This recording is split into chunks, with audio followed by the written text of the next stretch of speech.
Ouvi os desejos de te melhorar. Como esse grupo musical tem melhorado. Está cada vez mais lindo. Parabéns. Vamos então convidar agora a Lucielena Rodrigues, que irá abordar o tema diversidade de orientação sexual e questões de gênero, trazendo conceitos e contribuições desses temas sobre a ótica espírita. Lucielena Rodrigues é psicóloga, gestora pública de projetos, atua na Fraternidade Espírita Irmão Glacos, é expositora, ex-dirigente do Departamento Mediúnico, atualmente é dirigente no Departamento Doutrinário, é também coordenadora da ação de inclusão, respeitar, acolher e incluir, e da atividade cuidar de quem cuida.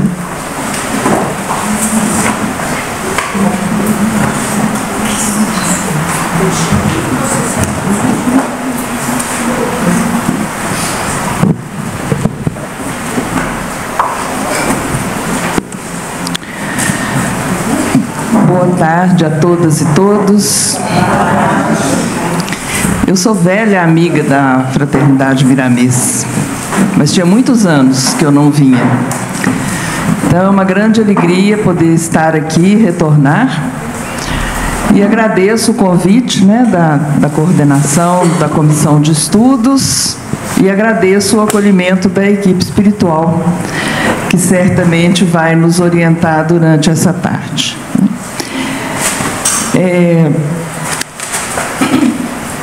Tem um monte de palavrinha aqui, né? Essas palavrinhas, elas precisam agora ser vivenciadas por cada um de nós. É preciso que a gente realmente faça um esforço para desligar as nossas mentes, abrir os nossos corações, para a gente ir adquirindo, alguns conceitos, mudando algumas convicções, porque quando nós começamos esse trabalho, que foi colocado aqui, que hoje se traduz pelo cuidar de quem cuida, a espiritualidade da nossa fraternidade, o nosso irmão Glacos, eles foram nos mostrando seguidamente. Foi uma chuva assim de problemas que eles foram apresentando para a gente, e que nos demonstravam e que nos traziam com muita, às vezes com muita tristeza, para nos dizer como que as casas espíritas não são inclusivas. Eu já vivi situações dentro da casa espírita, gente, que eu tive vontade de entrar embaixo da mesa e não sair, de vergonha. Porque aqui, como na minha casa, tem um grande outdoor escrito fraternidade. E uma vez eu estava fazendo um atendimento numa certa circunstância, eu perguntei a um senhor, morador de rua, negro, já mais velho, eu falei: o senhor sabe por que o senhor foi chamado aqui? Eu, nessa época, era do conselho da casa, sabe? Aí ele falou assim: não sei não, mas tá bom. Sabe por quê? Tem 7 meses que eu venho aqui, ninguém nunca conversou comigo. Esse foi o dia que eu tive vontade de entrar embaixo da mesa e ficar lá. Porque vou falar o quê para uma pessoa que me, Ele não estava me confrontando, mas ele falou e as lágrimas foram descendo, E eu só não chorei com ele porque eu não sou chorona mais. Mas era para ter chorado. Mas com vergonha eu fiquei muita. E agora, uns 2 anos atrás, começaram a chegar para mim, no atendimento fraterno, só chegava transtorno mental,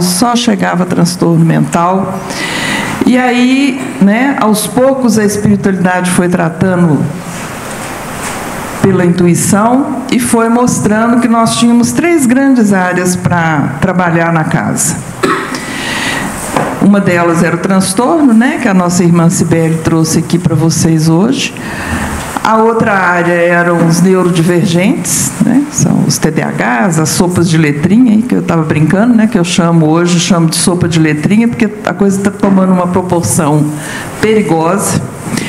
E a diversidade de orientação sexual e identidade de gênero. E é muito gratificante hoje quando a gente percebe que já tem uma outra dimensão nesse acolhimento, começa a mudar. Só que nesse processo, a espiritualidade também nos mostrou com muita clareza que a maioria de nós ainda tem muitos preconceitos. Muitos.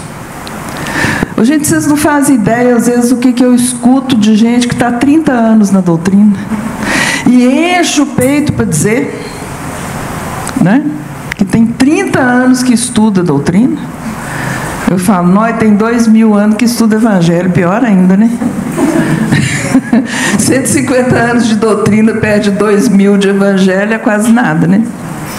Então, no escopo desse projeto, a espiritualidade também nos mostrou, né, e por isso que a gente hoje tem na casa uma proposta que chama Cuidar de Quem Cuida, que é uma proposta de reflexão à luz do Evangelho e da doutrina, mas reflexão, trabalho com sentimento, para ver se a gente se dá uma oportunidade de superar os preconceitos que a gente tem. Aí, às vezes, tem gente que fala assim, eu não tenho preconceito. Eu falo, não tem preconceito porque você nunca sofreu preconceito, mas quem recebe o seu olhar sabe o que você está pensando. Quem lê a sua expressão facial sabe o que você está pensando. Então, na medida que a gente, né, começou o movimento, começou a fazer grupos de discussão, de reflexão com os tarefeiros, nós começamos com transtorno, né, como eu disse para vocês, transtorno, diversidade e neurodivergente, mas foram aparecendo muitas outras vivências, muitas outras experiências, né? E hoje, então, a Casa de Miramês nos pede para compartilhar com vocês a questão, né, da diversidade de orientação e questões de gênero. Seria muito bom se nós tivéssemos aqui alguém que vive essa experiência. Se você quiser dar depoimento, fique à vontade.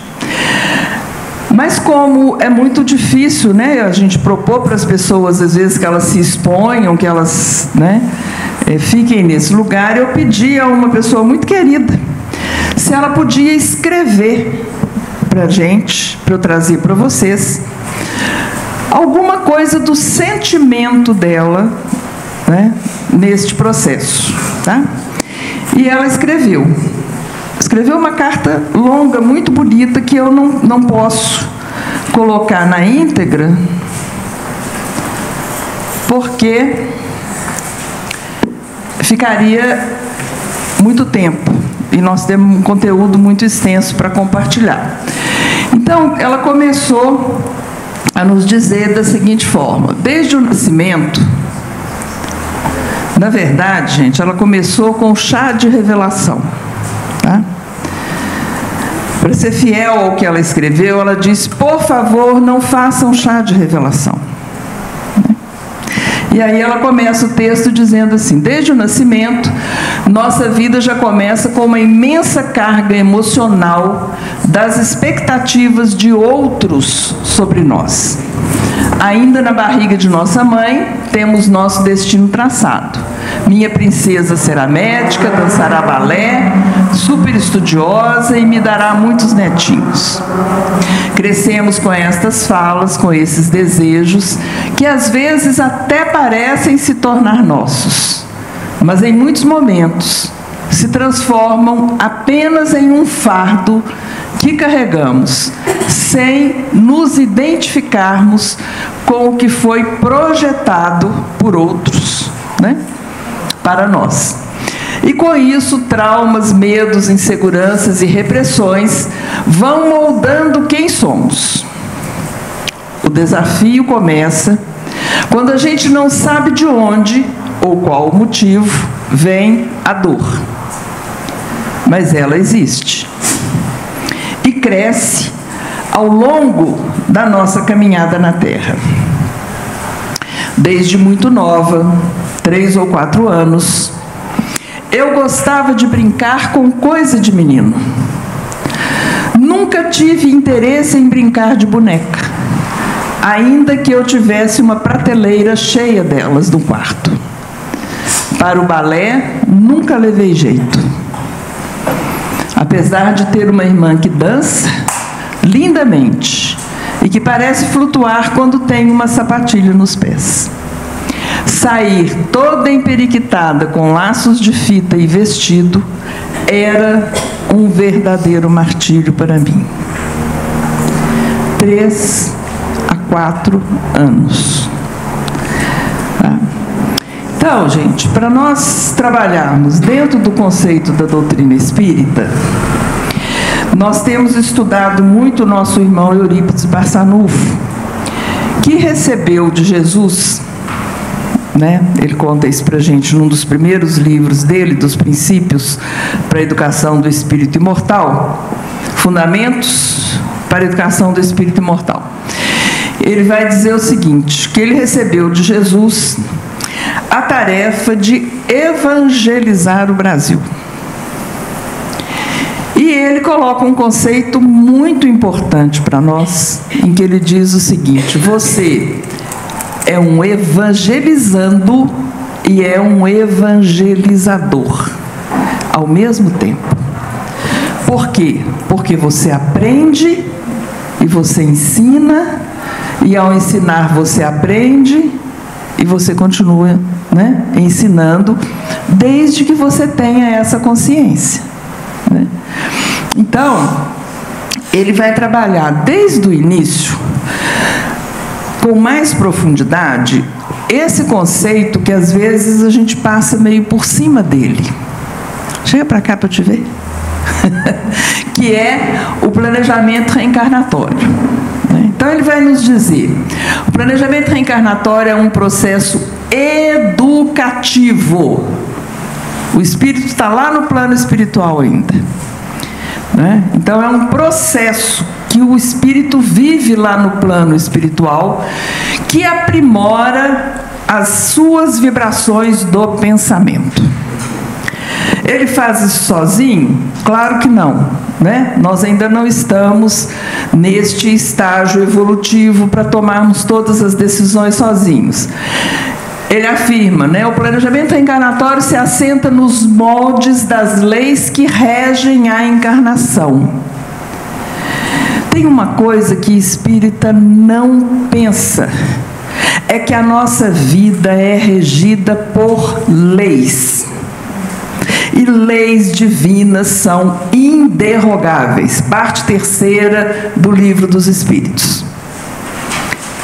Temos que aprofundar e estudar, gente. Porque aquele lá é o roteiro da evolução, né? Kardec didaticamente fez uma organização das orientações muito claras. O planejamento é um instrumento, é um dos instrumentos mais ricos da evolução, permitindo ao espírito, através de suas escolhas, lá no plano espiritual, adquirir novos valores. Eurípides vai nos dizer que o momento em que você usa o livre-arbítrio em maior plenitude é quando você faz o planejamento reencarnatório. Por quê? Porque lá você tem acesso a uma bagagem, né, das suas experiências passadas muito mais ampla do que a gente possa sonhar em ter aqui agora, né, encarnados. Claro que a gente não tem acesso a toda a nossa memória. A gente sucumbiria se fosse assim. Mas a gente pode ter acesso a muito mais informações das suas habilidades, das suas conquistas, né? Dos seus potenciais. E com estes potenciais e estas conquistas que você já consolidou, o que mais que você quer aprender? E naqueles aprendizados do passado que você falhou, quais você já tem condições de refazer o caminho? Nós vamos sempre lembrar que o que preside a nossa caminhada é a misericórdia do Pai. E quando Jesus disse que o amor cobre a multidão dos pecados, é o amor do Pai. Sobretudo. Então, as escolhas que nós fazemos no planejamento reencarnatório, assistidos por orientadores, por benfeitores espirituais, é uma conjugação daquilo que eu já sei, do potencial que eu já tenho e daquilo que eu preciso refazer, aprender, o que for, mas que tem a ver com a minha necessidade, ok? Eu costumo brincar que encarnação não é pegadinha. Então, se você quiser dar um passo muito maior do que a sua perna, o benfeitor vai dizer não. Porque a reencarnação não é para você falhar. É para você evoluir. É para você ter êxito. Só que a gente chega aqui e a gente esquece, né? A gente esquece que tem, inclusive, o potencial para dar conta. Então, eu gostaria muito que vocês, quando enfrentassem os grandes desafios, as grandes provas, que vocês se lembrassem do bambu. Vocês já viram o bambu em dia de vendaval? O que ele faz? Né? Às vezes a ramagem dele fica cheia de barro. Tal a força da ventania e ele resvala lá no chão. Mas o vento passa. Só que na hora que você está vivendo o desafio, você acha que aquilo é o fim, né? Que aquilo é tudo, e não é. Por quê? Porque você fez aquela escolha. E aquela escolha só te foi permitida porque você tem potencial para vencê-la. Seja uma prova, seja uma reconstrução, né? Seja um refazimento de caminho, uma reparação, tá? Então, isso é muito importante que a gente comece a trabalhar, a refletir e a vivenciar isso no cotidiano. A começar de lembrar que você é um espírito. E mais do que um espírito, você é um espírito imortal. Quem lembra disso aqui quando acorda? Não precisa responder não, que eu sei que é ninguém. Ninguém de 1 ou 2, né? Ninguém lembra, né? Eu fui numa casa espírita um dia que só tinha médium tarimbado. Eram umas 8 pessoas na reunião. Me pediram para falar por que adoecemos. Eles trabalham com cura. E aí, quando eu fui começar por aqui, né? E que eu disse para eles, né? O que eles eram, saiu de tudo, gente, menos espírito imortal. Aí, quando eu estava quase desesperando, eu falei: alguém tem um espelho na bolsa? Né? Porque aí eu ia dizer: ó, olha aí, né? Quem que é a causa das coisas que acontecem na sua vida? É você, né? O bom desempenho reencarnatório está na atuação do pensamento e do sentimento. Vejam, nós viemos aqui e vamos aprender muita coisa. Mas se você não trabalhar no seu sentimento, você vai voltar do jeito que veio. Né? Quem não leu Voltei do irmão Jacó, leia. Quem já leu pode ler de novo. Tá? Eu brinco que espírita precisa ler o livro do irmão Jacó pelo menos uma vez por ano para não esquecer. Não é um plano determinado, pronto, acabado e inflexível. Pode ser alterado diante de novas escolhas. Né? Por isso que, né, o papel dos pais é tão importante. E o outro conceito que Eurípides trabalha muito é o da ambiência reencarnatória. Por quê, gente? Os grupos nos quais nós circulamos, a casa espírita, o lar, o trabalho, a vizinhança, são espíritos vinculados em graus diferentes, mas são espíritos da sua caminhada de milênio. Não é ninguém que você conheceu ontem. Entendeu? A Sinara rouba minha função de música. Eu falo isso para toda semana. Eu falo, Sinara, vou trocar de lugar. Então, o espírito vive em ambientes que lhe proporcionará o encontro com espíritos que lhe trazem similitudes fluídicas e interesses comuns. Similitudes fluídicas e interesses comuns, vulgo sintonia. Vulgo vinculações. Gente, não tem inocente nessa trama, né? Em alguma medida, as nossas experiências estão imbricadas entre si. Tá certo? Então não adianta eu reclamar do vizinho chato, não, porque, né, eu não fui parar do lado da casa dele à toa. São eles agentes atrativos que contribuirão para o progresso do ser. Então, o que nós estamos concluindo aqui com o irmão Eurípides?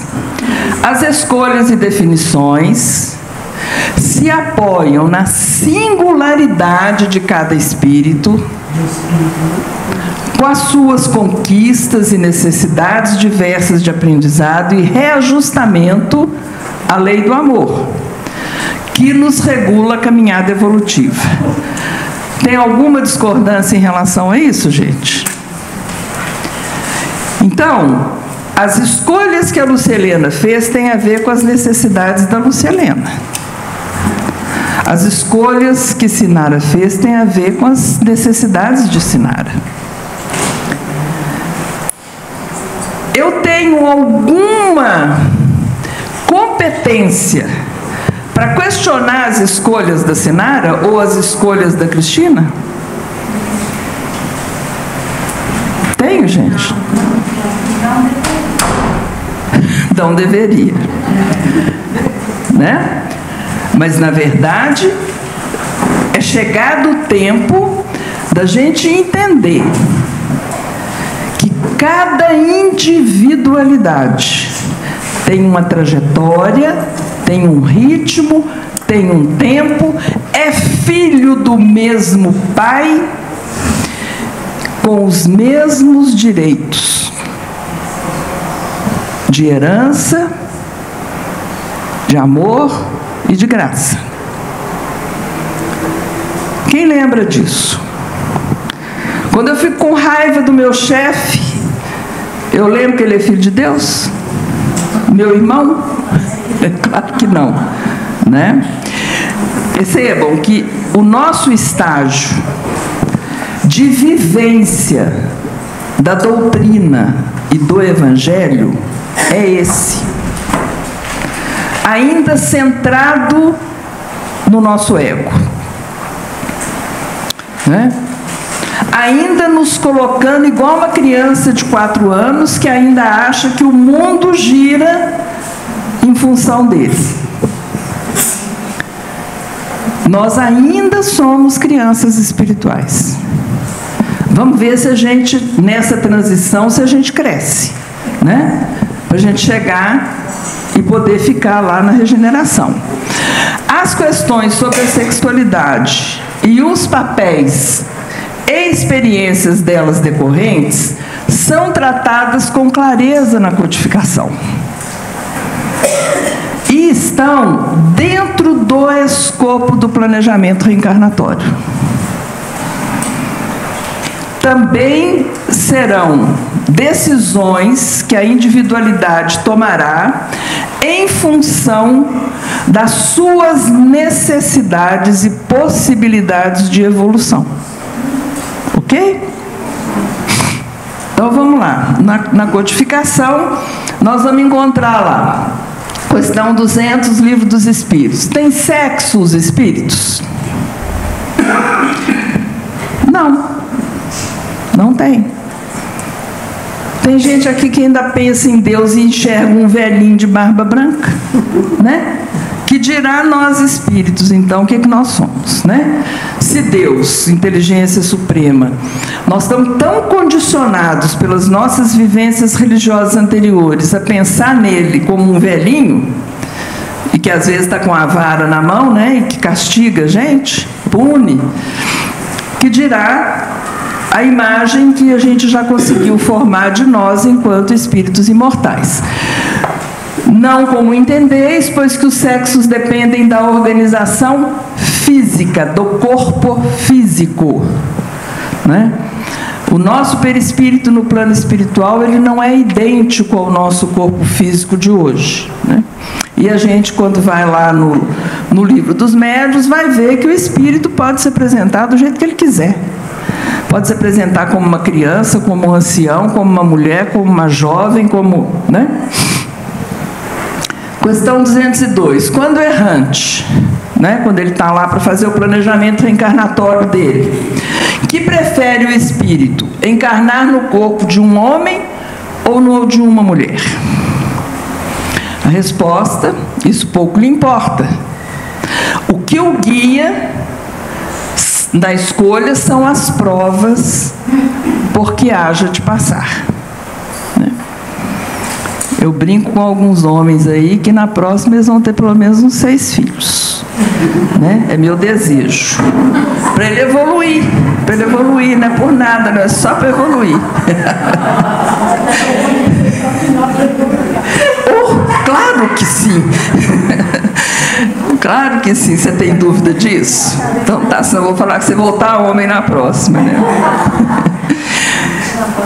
A vida espiritual pura e simples se rege por afinidades eletivas essenciais, né? Como é que é tudo que a gente lê em André Luiz?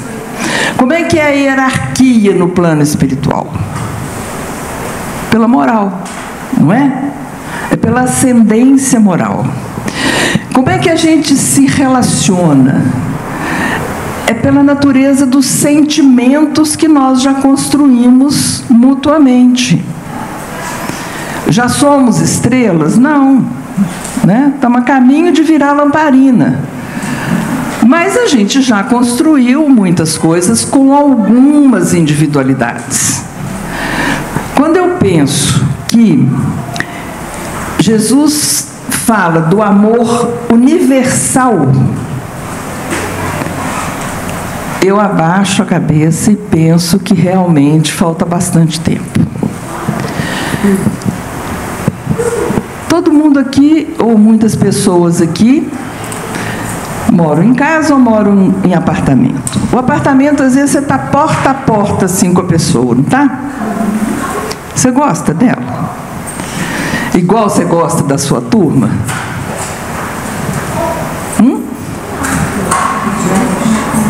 Raramente. Nem na nossa família, né?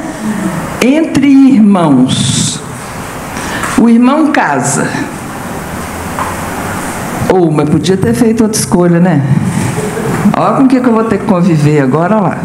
Estava tudo em harmonia aqui, ele fez essa escolha. a nossa capacidade não está nem no respeito. Hoje, gente, se você perguntar para mim assim, a gente ama? Eu falo, olha, do jeito que Jesus amou, não. Do jeito que Ele pede para a gente amar, não. Nós estamos numa tentativa de aprender, ao menos, a respeitar. Então, lá, né, no plano espiritual, cada individualidade vai passando pelas experiências de feminilidade ou de masculinidade. E estes registros estão em nós. Quantas encarnações nós já tivemos? Não faço ideia. Em quantas delas, né, eu fui aprender numa determinada cultura, porque nós também já passamos por muitas culturas diferentes, né? O papel da mulher lá, o papel feminino lá, desenvolver algumas habilidades que eram típicas e próprias daquela cultura. Depois eu voltei no oposto, pelo mesmo motivo, para aprender as habilidades e os conhecimentos que eu podia oferir naquela cultura, naquele papel, naquela polaridade, certo? E, às vezes, a gente passa séculos, encarnações, encarnações e encarnações na mesma polaridade, tá certo? O homem e a mulher serão, deste modo, de maneira respectiva, acentuadamente masculino ou acentuadamente feminino. Se eu estou vindo, né, de uma trajetória de 50 encarnações como homem, e eu resolvo nessa mudar a polaridade, eu não vou ser das mais femininas, não é? É porque vocês não me conheceram na infância, né? Porque eu era terrível, menino, literalmente, né? E era muito engraçado, vou fazer só um paralelo aqui com a experiência da pessoa que compartilhou conosco, porque quando eu comecei a ler o texto dela ontem, eu falei, engraçado, eu também não gostava de boneca. Só que as nossas experiências e as nossas escolhas eram muito diferentes, né, hoje na vida adulta. Depois de 40 e poucos anos, eu fui entender por que eu não gostava de boneca. Porque eu tive 9 abortos espontâneos. Então, eu não gostava da boneca, porque eu pegava na boneca, naquela época, né? A boneca era fria. Eu não suportava ficar com a boneca na mão. Então, né, eu gostava da natureza, eu gostava de outras coisas. Depois que eu passei pela experiência, né, da maternidade, das perdas sucessivas, um dia a ficha caiu. Eu falei, agora eu entendi, né? Porque brincar de boneca para mim era uma antecipação de sentimentos que eu ia ter que enfrentar mais tarde.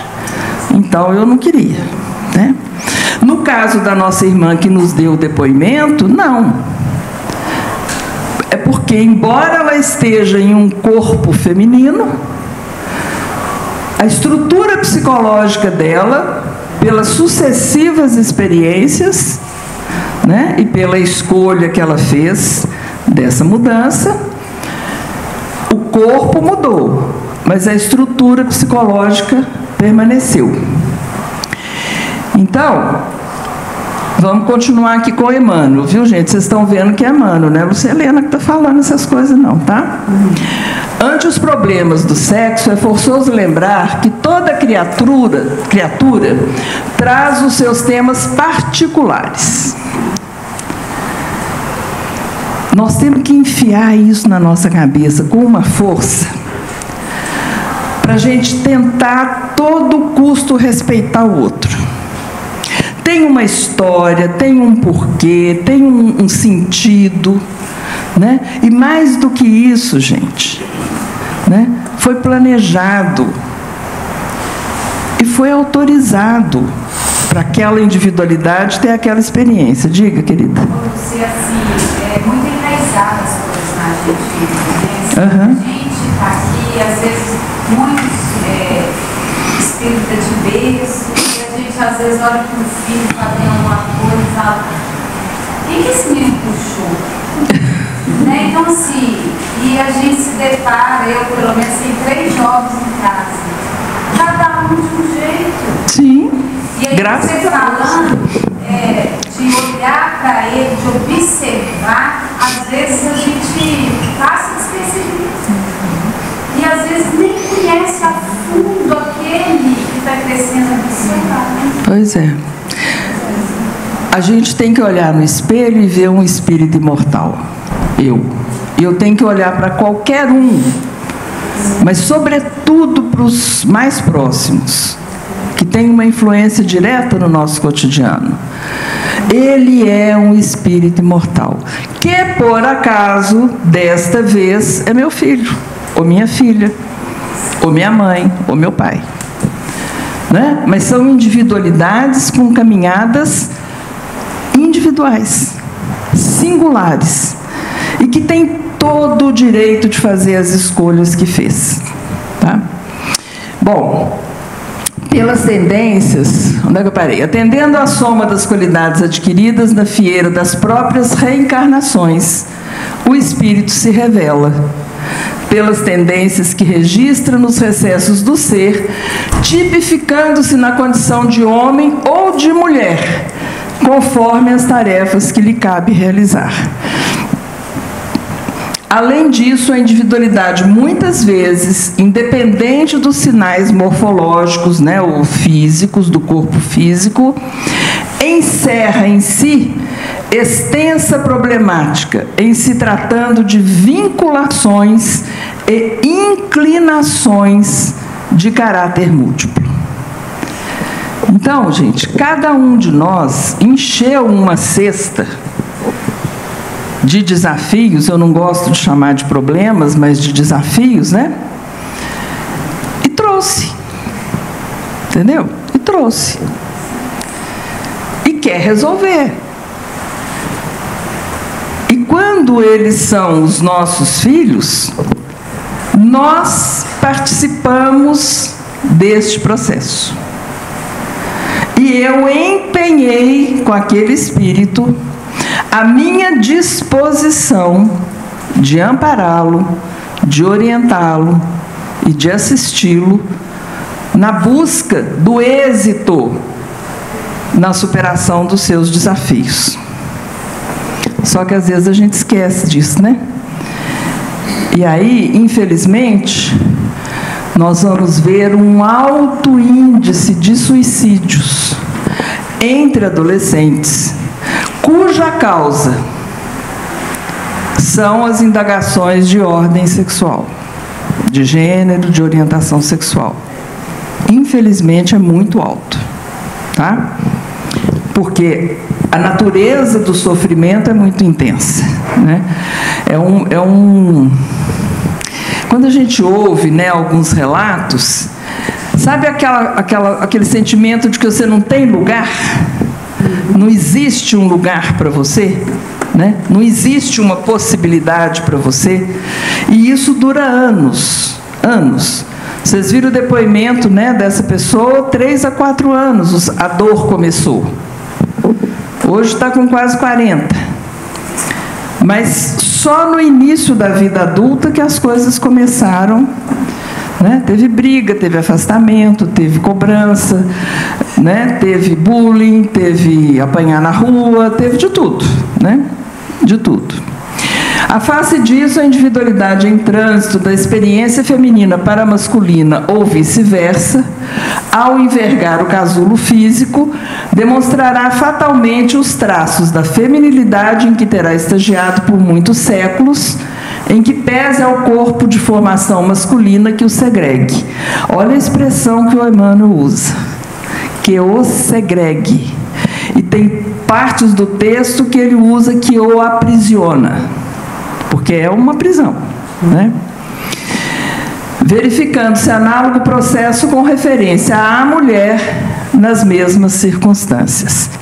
E nesse processo, a gente trabalhando com a equipe espiritual lá da casa, Glaucus mandou para a gente um dia uma mensagem que ele disse assim, aliás, foi a primeira, que ele disse assim: não podemos falhar com estas temáticas,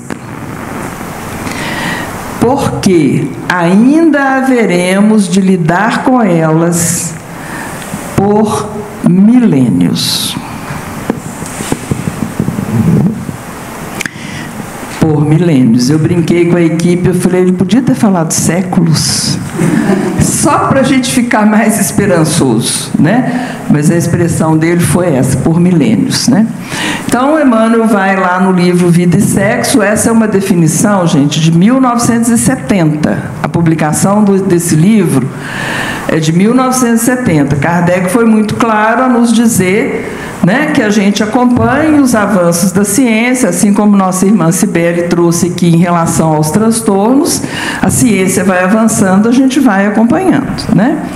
Lá em 1970, Emmanuel escreveu: a homossexualidade, também hoje chamada transexualidade, definindo-se no conjunto de suas características por tendências da criatura para a comunhão afetiva com outra criatura do mesmo sexo. Hoje, a gente já tem conceitos diferentes. Então, eu trouxe aqui para vocês o bonequinho, né, o biscoito, para a gente entender um pouco o quão complexas são estas experiências. Porque às vezes as pessoas pensam num simplismo e a coisa é muito mais complexa do ponto de vista do sentimento de quem passa por essa experiência, tá? Então, lá no cérebro, tá? No cérebro tem a identidade de gênero. É a autopercepção, né? Vocês viram que no nosso depoimento, com 3 ou 4 anos, começa um desconforto de que aquilo que era esperado dela não era, né, o que ela sentia. Mas uma criança de 3, 4 anos, ela nem conseguia identificar aonde que estava o incômodo. Ela só não gostava, não queria fazer, né, não queria obedecer aquilo que era demandado dela. Então, é a maneira como, à medida que você cresce, né, que é porque o ser se desenvolve, que ele vai se perceber. E aí, você se percebe uma mulher, mas você tem um corpo masculino, né, que não combina com aquilo que você, né, sente. Então, nós vamos ter na identidade de gênero o homem, o transgênero ou a mulher, né? E essa escala, ela é grande assim porque tem nuances entre elas, mas não dá para a gente tratar de tudo aqui. Do ponto de vista do sentimento, eu tenho um corpo masculino, eu me percebo como uma mulher, certo? E o meu afeto, o meu impulso sexual é em direção a uma pessoa do mesmo sexo que eu sinto, não do que eu sou. Lembre, eu estou no corpo masculino, eu me sinto uma mulher, vê como é que é complexo, e eu estou atraída por uma mulher. Mas eu posso ter atração por um homem. Eu posso ter atração pelos dois. Vai depender do que, gente? O que Emmanuel disse para a gente agora há pouco. Vinculações. Experiências passadas. Certo? Então, vou contar um caso aqui para vocês. Eu tenho uma amiga que ela cuida de um monte de criança. É impressionante a vida dela, né? As crianças chegam na porta dela. Já foram uns 10. E aí ela cuidou de 2 irmãos. 2 irmãos, um deles, inclusive, com essa característica de não esquecer da vida anterior, né? Começou a ler precocemente sozinho, chegou lendo. E aí um deles, depois de muitas peripécias, muitos sofrimentos e tal, desde pequenininho a gente falava assim, vamos brincar? Ele falava de teatro. Aí ele corria, pegava um pano qualquer, amarrava na cabeça, para fazer de conta que era o cabelo. Então, pequenininho, esse menino, né, corpo masculino, o João, se transformava em qualquer brincadeira em mulher. Como a gama de problemas na casa já era muito surtida, muito bem surtida, eu ficava quieta, falava, deixa o tempo. E não falava nada com Ana, com essa minha amiga, né? Até que um dia, ela viu, já na adolescência, ela viu o João virar Maria. Teve um evento na cidade e ele, então, montou-se, né? Ele travestiu-se. Ela disse que a hora que ela o viu no jardim, ela disse assim, gente, que mulher bonita. Quando ela chegou perto, ela descobriu que era o João, né? O João, ele é casado hoje com uma menina. Ok? Ele se identifica como mulher, o corpo é masculino, ele casou com outra mulher. Aí um dia toca meu telefone, a Ana desesperada. Lúcia de Deus, a fulana está grávida. Mulher do João. Eu falei, qual o problema? Não tem jeito. Eu falei, claro que tem. Como não tem? Então, gente, as relações, como é que as pessoas vão se manifestar, como é que elas vão viver? Posso falar uma coisa bem no popular? Não é da sua conta. Entendeu? Não é da sua conta. Porque você vai sair fumacinha na cabeça para você entender como é que para cada um vão se conjugar. Todas essas coisas têm a ver com o passado dele, com a experiência dele, com a vinculação entre as pessoas com as quais eles se encontram. Isso é sem sofrimento? Claro que não. É muito sofrido. É muito doloroso, porque você não se sente pertencendo, a não ser a pequenos grupos. Tem um medo muito grande, né? Nós vamos começar agora lá na Fraternidade os grupos do Cuidar. Aí abrimos as inscrições. As 3 pessoas com diversidade de orientação sexual quiseram ficar juntas. E com muito jeito a gente foi convencendo-as a se separarem. Por quê? Por medo. São adultas, são pessoas com mais de 40 anos. Né? Mas ainda tem medo do grupo, o que vai ouvir, o que pode, né, de repente falar e não ser compreendida e tal. E nós temos o sexo biológico. Então, ali na orientação, tem hétero, tem bissexual, tem pansexual, que é aquele que não se interessa pela manifestação física da energia sexual, do impulso sexual, né? Temos o assexual. Ele não sente que ele é de time nenhum, de lado nenhum, e não está preocupado com isso, né? E temos o homo, né? Que é aquela definição do Emmanuel, lá de 1970. Então, hoje, as pessoas têm mais liberdade para falar, para se expressar, né? O meu filho mais velho, ele trabalha com AIDS. Eu já nem converso mais com ele, porque cada vez que eu vou falar uma coisa, ele fala, mãe, já mudou. Mãe, está errado, você não entendeu direito ainda. Por quê? Porque ele ouve esses depoimentos cotidianamente, né? Das pessoas que estão com essa experiência, com essa vivência. E é realmente uma multiplicidade de entrelaçamentos, né?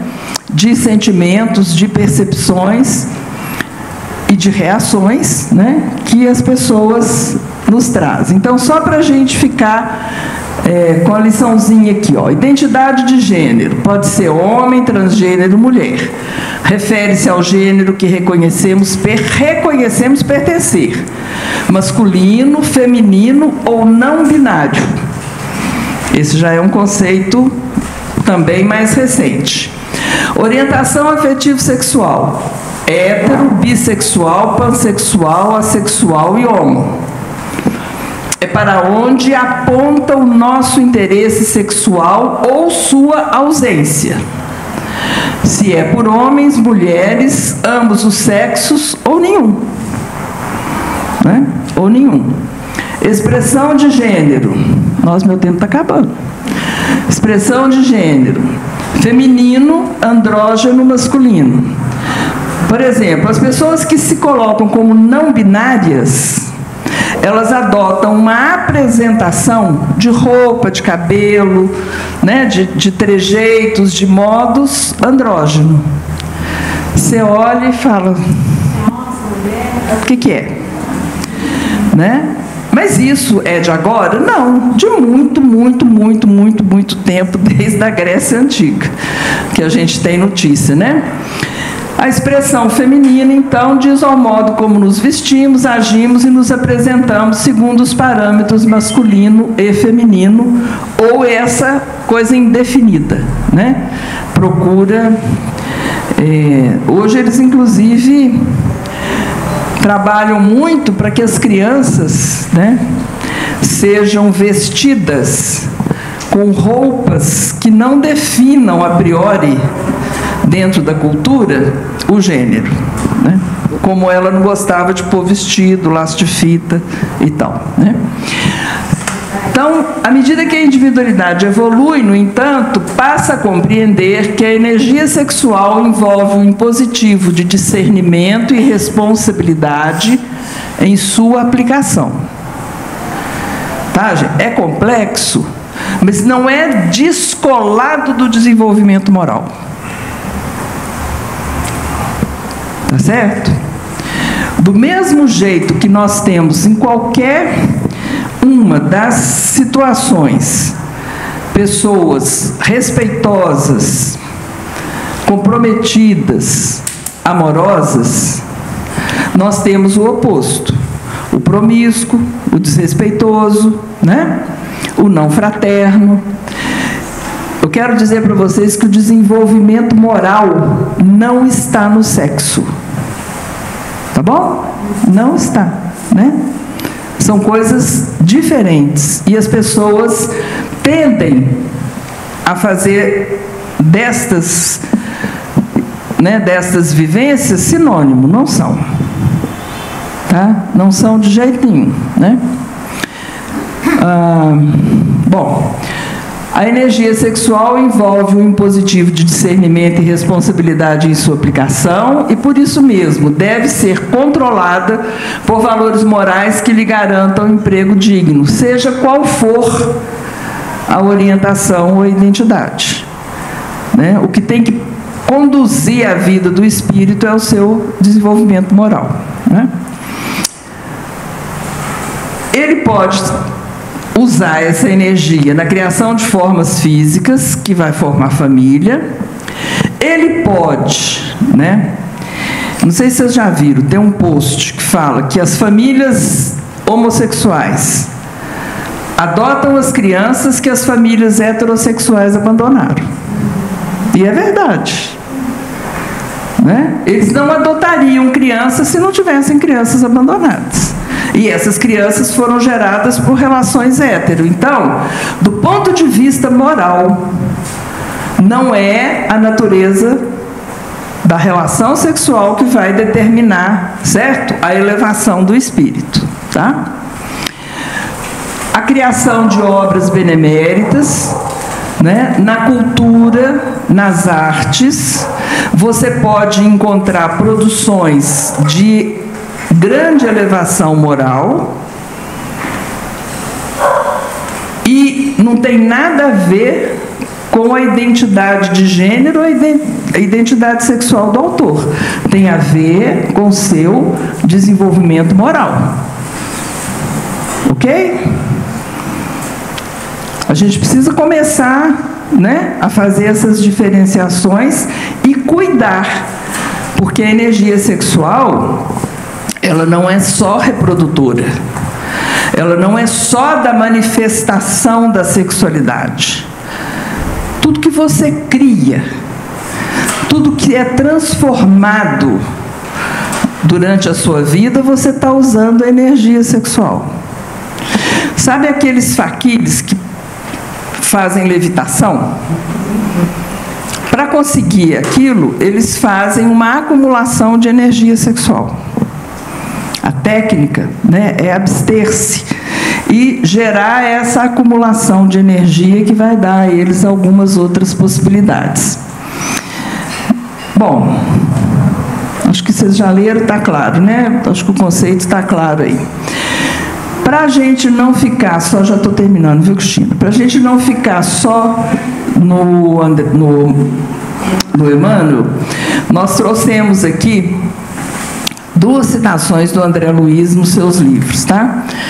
Em que ele, aprendendo, né, andando, ele está lá numa determinada situação de aprendizado e ele vai dizer: o anfitrião, explanando as ideias que nós, os presentes, aventávamos, historiou em síntese que na espiritualidade superior o sexo não é considerado unicamente por baliza morfológica do corpo de carne, distinguindo macho e fêmea, definição unilateral que na Terra ainda se faz seguir de atitudes e exigências tirânicas, André Luiz, tá bom? Herdadas do comportamento animal. Entre os espíritos desencarnados, a partir daqueles de evolução mediana, o sexo é categorizado por atributo divino na individualidade humana, qual ocorre com a inteligência, com o sentimento, com o raciocínio e com faculdades outras, que até agora menos aplicadas nas técnicas da experiência humana. Tá claro? Então, né? Outro referencial aí para nós. A sede real do sexo não se acha dessa maneira no veículo físico, mas sim na entidade espiritual em sua estrutura complexa. O sexo é, portanto, mental em seus pulsos e manifestações, transcendendo quaisquer impositivos da forma em que se exprime. Hoje, mais claro, não precisa. André Luiz falou isso na década de 40. Né? E nós não entendemos até hoje. Não obstante, reconhecemos que a maioria das consciências permanecem seguramente ajustadas à sinergia mente-corpo, em marcha para a mais vasta complexidade de conhecimento e emoção. Evolução em 2 Mundos, André Luiz. O que ele está dizendo? Até na década de 40, a maioria dos espíritos que estavam encarnando estavam mantendo a sinergia mente-corpo, certo? Vocês viram o depoimento da Cibele aqui. Daqui para frente não será. Talvez nós aqui já tenhamos passado por essa experiência, ou talvez ainda venhamos a passar. Porque transitar de um polo para o outro, nós vamos começar a entender a energia sexual, né, como uma energia criativa que tem 2 polos, né, que eles vão chamar de positivo e de passivo, ou ativo e passivo. Não confundir com outros usos das palavras, certo?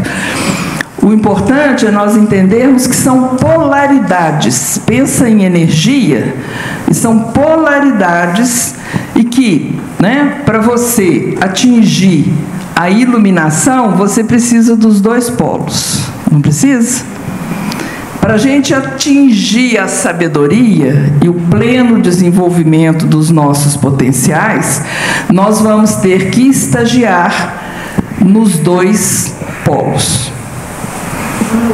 Diga, Cristiane. Eu lembro do André Luiz, né?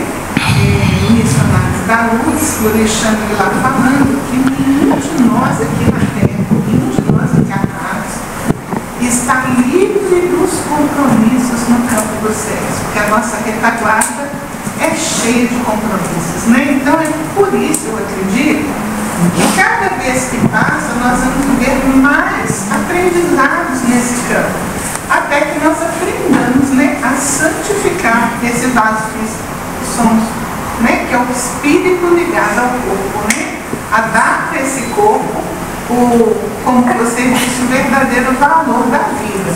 E para isso a gente precisa começar com respeito ao outro, igual você colocou. Se eu não respeito o outro, eu não respeito a mim mesmo, né? E o respeito aqui, né, gente, é você lembrar, né? Eu comecei com planejamento reencarnatório porque a gente precisa mudar a nossa forma de raciocinar. Eu tenho que me lembrar que eu sou um espírito imortal, né? Que eu planejei a minha encarnação, que eu tenho metas e objetivos para atingir, por isso que eu estou aqui, né? Mas que qualquer um que interage comigo também fez o planejamento reencarnatório, também tem metas, também tem objetivos. E se nós estamos próximos, é porque nós assumimos compromissos mútuos de ajuda, né? E a gente tem uma brincadeirinha que a gente faz, né? Muito ajuda quem pouco atrapalha. Então, vamos tentar pelo menos não atrapalhar, respeitando a diversidade, respeitando a diferença, né? O diferente, porque eu quero receber esse respeito, não quero? Não quero que as pessoas respeitem as minhas escolhas, a forma como eu sinto, o que eu dou conta, o que eu não dou conta. Eu não quero deixar de ser amado porque eu sou diferente do que a Cristina espera de mim, né? Uma coisa é o que eu faço, outra coisa é o que eu sou. Mas a gente mistura as coisas. Eu só gosto daquele que faz o que eu quero, ou o que eu gosto, ou o que eu acho certo, né? Mas eu não sou baliza do mundo. Então, aqui, André vai dizer, né? Lembre-se, André, que me referi a objetivos sagrados da criação, e não exclusivamente ao trabalho procriador. Tudo que nós podemos contribuir no processo da criação, como co-criadores, mesmo que ainda menores, nós vamos estar utilizando essa energia, certo? A procriação é um dos serviços que podem ser realizados por aqueles que amam, sem ser o objeto exclusivo das uniões. O espírito que odeia ou se coloca em posição negativa diante da lei de Deus não pode criar vida superior em parte alguma. Não vai criar o bem em lugar nenhum, né? É necessário deslocar a concepção do sexo, abstendo-nos de situá-la tão somente em determinados órgãos do corpo transitório das criaturas, né? Nós temos que elaborar para nós, pensar, refletir, estudar e formar esse conceito de energia. Você vai utilizar melhor, você vai avançar e você vai criar menos problema para os outros. Vejamos o sexo como qualidade positiva ou passiva, emissora ou receptora da alma, e chegados a esse entendimento, verificamos que toda manifestação sexual evolui com o ser. Está lá em Missionários da Luz. Tá certo? Muito obrigado pela atenção de vocês, né? Pela paciência de me ouvir, né? E pelas boas vibrações. Estou aberta a qualquer pergunta, dúvida. Por favor, não vão para casa com dúvida, porque depois eu vou ter que responder por isso. Vamos tirar as dúvidas aqui agora, né, Cristina? Melhor. Senão tem juros, tem correção monetária e fica ruim. Muito obrigada, viu, Lúcia? Ok? Eu vou pedir para fazer um breve depoimento que talvez você até aproveite para alguma coisa. Quando a Lúcia falou se alguém tinha alguma experiência, queria trazer um depoimento, eu não quis interromper para não tomar o tempo da palestra. Mas eu queria fazer um breve relato para vocês. Na minha família, eu tive um sobrinho, porque ele faleceu, homossexual. E a minha família é muito preconceituosa. Foi a vida toda. E o meu irmão, pai desse rapaz, é vítima de todo esse preconceito que a minha família sempre teve. Então, a vida desse menino, desde o início, foi muito sofrida. Ele tinha rejeição total do pai, né? Ele acabou se afastando muito do convívio familiar, contraiu AIDS, não se cuidou e sofreu muito para morrer. E quando, eu vou tentar falar sem me emocionar, porque eu acho que é um dos pesos maiores que eu carrego na minha vida. Quando ele adoeceu, ele veio doente para minha casa. E ele estava assim, muito enfraquecido, e eu perguntava para ele o que ele tinha, mas ele não me falava, ele não tinha coragem para falar.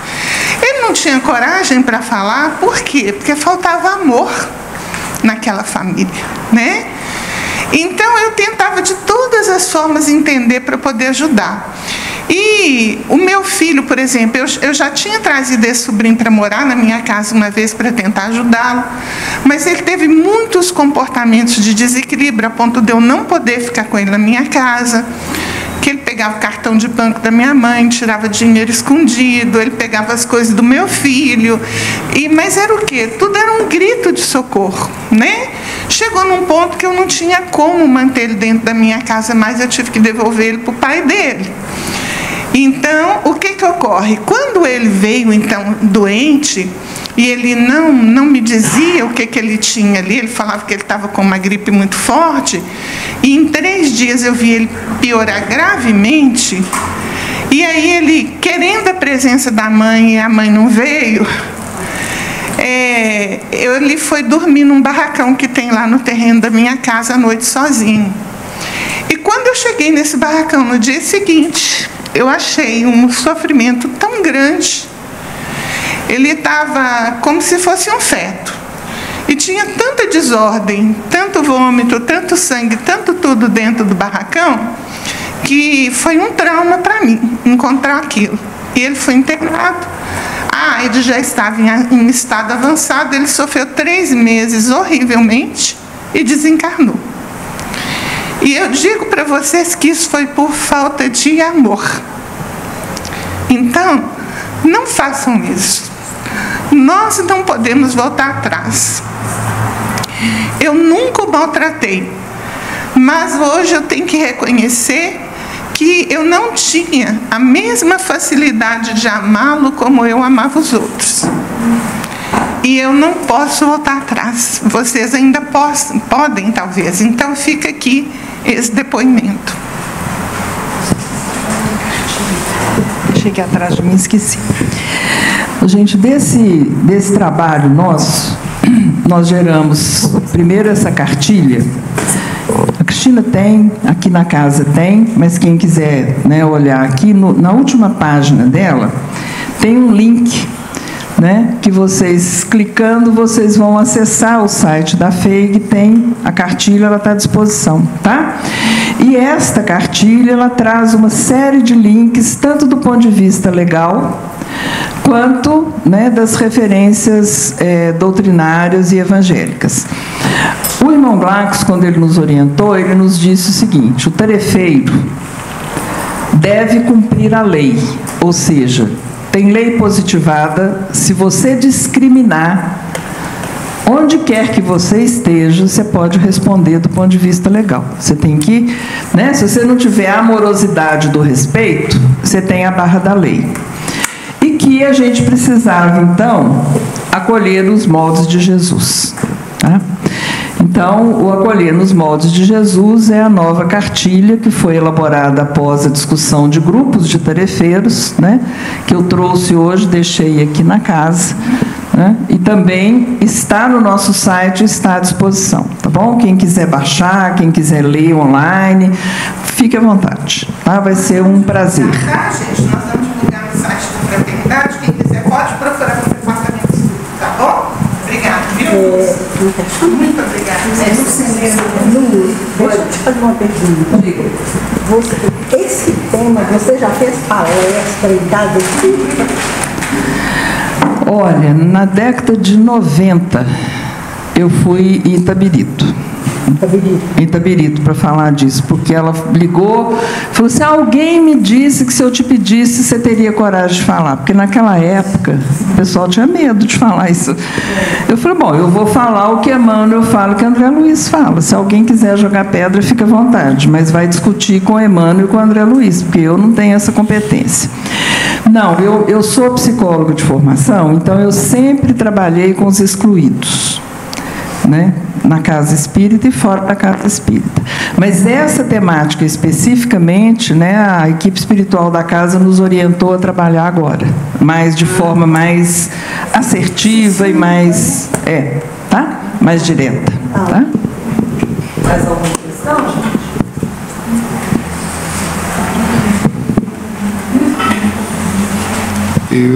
Eu queria agradecer a nossa irmã Lucelena pelos esclarecimentos, pela explanação de assunto tão caro aos dias atuais, tá? Espero que eu tenha sido de grande valia para todos. Foi por meio da Casa Espírita Irmão Glacos que esse seminário nasceu. Somos muito gratos por essa parceria.